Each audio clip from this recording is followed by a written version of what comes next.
മാനെ നീ കേക്ക് അല്ല വേണ്ട നീ കാണാം.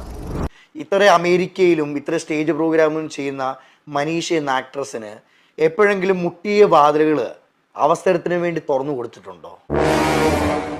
എന്ത് സംസ്കാരം? ഈ മുട്ടുന്ന കാലഘട്ടം ആയതുകൊണ്ട് ഞാൻ കണക്ട് ചെയ്ത് ചോദിക്കുക.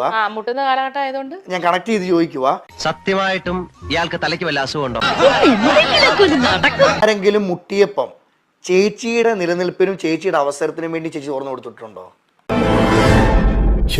പറഞ്ഞല്ലോ ഒരു അബദ്ധം. അബദ്ധങ്ങളുടെ ഒരു ഘോഷയാത്ര തന്നെയാണല്ലോ നിന്റെ ജീവിതം. എന്തോട് ചോദിക്കുന്നത്? എന്ത് ഊളം ചോദ്യങ്ങളാണോ താൻ ചോദിക്കുന്നത്?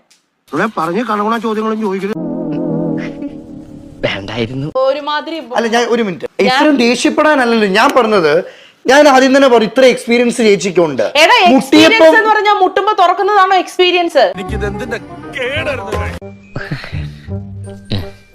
വ്യൂ എന്ന് പറഞ്ഞ് ഇവിടെ കൊണ്ടിരുത്തുമ്പോ നിങ്ങൾക്ക് നിങ്ങളുടെ മാധ്യമങ്ങൾക്ക് എല്ലാവരെയും ഞാൻ പറയുന്നില്ല, പ്രത്യേകിച്ച് നീ വാസു, ഇവൻ ഞാൻ ഉദ്ദേശിച്ചതിനെക്കാളും തറയാണല്ലേ തത്തറ.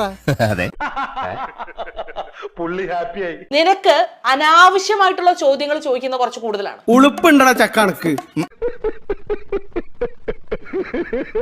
നടക്കുന്നു എന്ന് പറഞ്ഞിട്ട് വീട്ടിൽ പോയിട്ട് അമ്മയെടുത്ത് ചോദിക്കോ ഇങ്ങനെ? വീട്ടിൽ പോയിട്ട് പെങ്ങളെടുത്ത് ചോദിക്കോ ഇങ്ങനെ?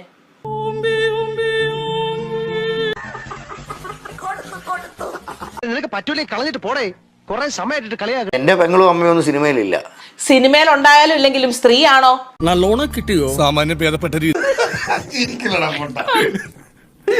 നമ്മുടെ വീട്ടിലിരിക്കുന്ന എന്റെ വീട്ടുകാരെ വിളിക്കേണ്ട ഒരാവശ്യമില്ലെന്നേ. എക്സ്ക്യൂസ് മീ, നിന്റെ തള്ളയ്ക്കാൻ വിളിക്കാത്തതേ നിനക്ക് തന്തയില്ലാത്തോണ്ടാ.